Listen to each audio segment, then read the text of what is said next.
He saw in that instant the low theater sign blocks ahead past 50th Street, the miles of traffic signals, all green now, the lights of cars and street lamps, countless neon signs, and the moving black dots of people, and a violent, instantaneous explosion of absolute terror roared through him.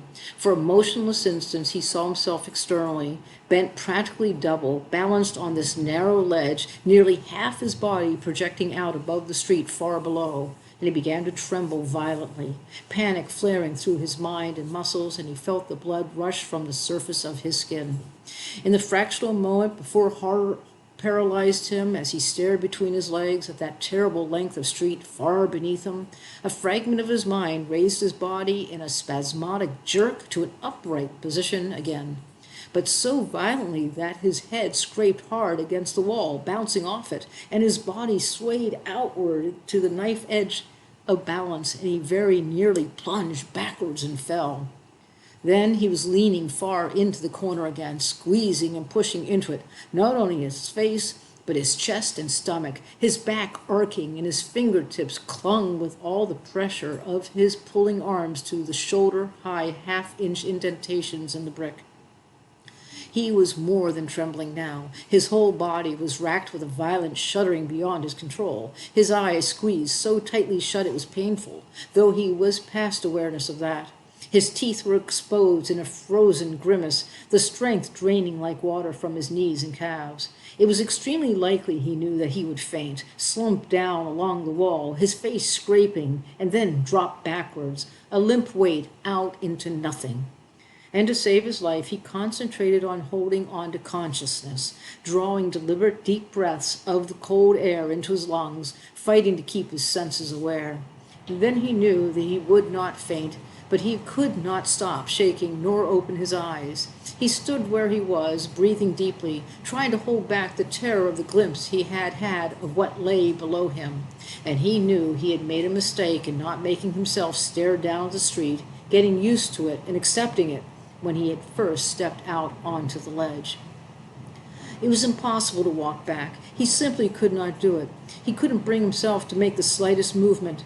The strength was gone from his legs. His shivering hands, numb, cold, and desperately rigid, had lost all deftness, and his easy ability to move and balance was gone.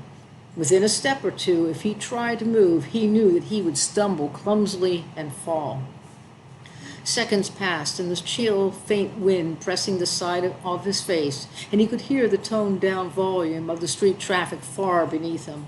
Again and again it slowed and then stopped, almost to silence. Then presently, even this high, he could hear the click of the traffic signals and the subdued roar of the cars starting up again. During a lull in the street sounds, he called out. Then he was shouting, "Help!" so loudly it rasped his throat. But he felt the steady pressure of the wind moving between his face and the blank wall snatch up his cries as he uttered them, and he knew they must sound directionless and distant. And he remembered how habitually, here in New York, he himself heard and ignored shouts in the night. If anyone heard him, there was no sign of it, and presently Tom Beneke knew he had to try moving. There was nothing else he could do. Eyes squeezed shut, he watched scenes in his mind like scraps of motion picture film. He could not stop them. He saw himself stumbling suddenly sideways as he crept along the ledge, and saw his upper body arc outward, arms flailing. He saw a dangling shoestring caught between the ledge and the sole of his other shoe, saw a foot start to move, to be stopped with a jerk, and felt his balance leaving him. He saw himself falling with a terrible speed as his body revolved in the air, knees clutched tight to his chest, eyes squeezed shut, moaning softly. Out of utter necessity, knowing that any of these thoughts might be reality in the next few seconds, he was slowly able to shut his mind against every thought but what he now began to do. With fear-soaked slowness, he slid his left foot an inch or two toward his own impossibly distant window. Then he slid the fingers of his shivering left hand a corresponding distance. For a moment he could not bring himself to lift his right foot from one ledge to the other. Then he did it, and he became aware of the harsh exhalation of air from his throat and realized that he was panting. As his right hand then began to slide along the brick edging, he was astonished to feel the yellow paper pressed to the bricks underneath his stiff fingers, and he uttered a terrible, abrupt bark that might have been a laugh or a moan. He opened his mouth and took the paper in his teeth, pulling it out from under his fingers. By a kind of trick, by concentrating his entire mind on first his left foot, then his left hand, then the other foot, then the other hand, he was able to move, almost imperceptibly, trembling steadily, very nearly without thought. But he could feel the terrible strength of the pent-up horror on just the other side of the flimsy barrier he had erected in his mind, and he knew that if it broke through, he would lose this thin, artificial control of his body. During one slow step, he tried keeping his eyes closed. It made him feel safer, shutting him off a little from the fearful reality of where he was. Then a sudden rush of giddiness swept over him, and he had to open his eyes wide, staring sideways at the cold, rough brick the angled lines of mortar, his cheek tight against the building. He kept his eyes open then, knowing that if he once let them flick outward, to stare for an instant at the lighted windows across the street, he would be past help. He didn't know how many dozens of tiny sidling steps he had taken, his chest, belly, and face pressed to the wall, but he knew the slender hold he was keeping on his mind and body was going to break. He had a sudden mental picture of his apartment on just the other side of this wall, warm, cheerful, incredibly spacious, and he saw himself striding through it, lying down on the floor on his back, arms spread wide, reveling in its unbelievable security. The impossible remoteness of this utter safety, the contrast between it and where he now stood, was more than he could bear, and the barrier broke, and the fear of the awful height he stood on coursed through his nerves and muscles. A fraction of his mind knew he was going to fall, and he began taking rapid blind steps with no feeling of what he was doing, sidling with a clumsy, desperate swiftness, fingers scrabbling along the brick, almost hopelessly resigned to the sudden backward pull and swift motion outward and down. Then his left hand slid onto not brick, but sheer emptiness, an impossible gap in the face of the wall, and he stumbled. His right foot smashed into his left ankle bone. He staggered sideways, began falling, and the claw of his hand cracked against glass and wood, slid down it, and his fingertips were pressed hard on the puttyless edging of his window. His right hand smacked gropingly beside it as he fell to his knees, and under the full weight and direct downward pull of his sagging body, the open window dropped shudderingly in its frame till it closed and his wrists struck the sill and were jarred off. For a single moment he knelt, knee bones against stone on the very edge of the ledge, body swaying and touching nowhere else, fighting for balance. Then he lost it, his shoulders plunging backwards, and he flung his arms forward, and his hands smashed against the window casing on either side, and his body moving backwards. His fingers clutched the narrow wood strippings of the upper pane. For an instant he hung suspended between balance and falling, his fingertips pressed into the quarter-inch wood strips. Then, with utmost delicacy, with a focused concentration of all his senses, he increased even further the strain on his fingertips, hooked to these slim edgings of wood. Elbows slowly bending, he began to draw the full weight of his upper body forward, knowing that the instant his fingers slipped off these quarter-inch strips, he'd plunge backwards and be falling. Elbows imperceptibly bending, body shaking with the strain, the sweat starting from his forehead in great sudden drops. He pulled his entire being and thought concentrated on his fingertips. Then suddenly the strain slackened and ended, his chest touching the windowsill, and he was kneeling on the ledge, his forehead pressed to the glass of the closed window.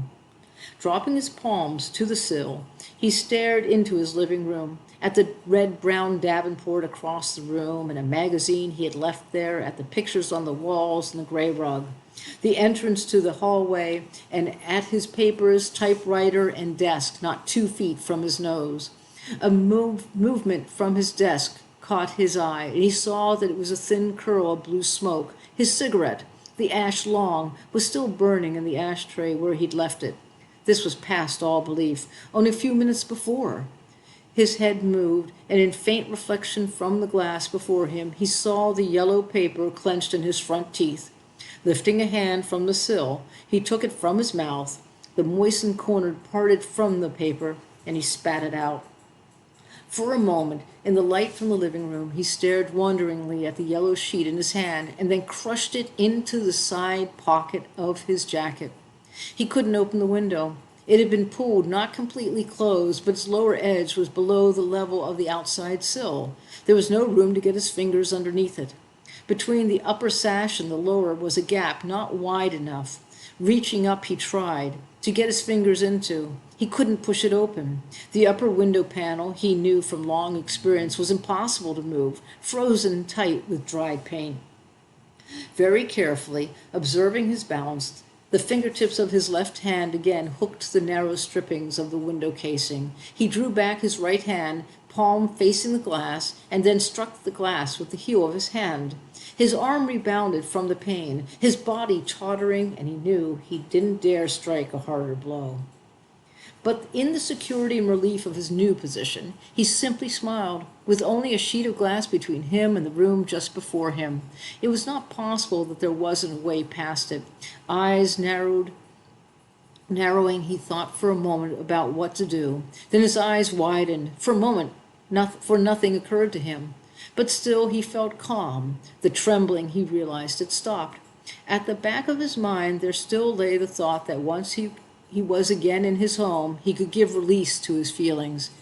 He actually would lie on the floor, rolling, clenching tufts of the rug in his hands. He would literally run across the room, free to move as he liked, jumping on the floor, testing and reveling in the absolute security, letting the relief flood through him, draining the fear from his mind and body.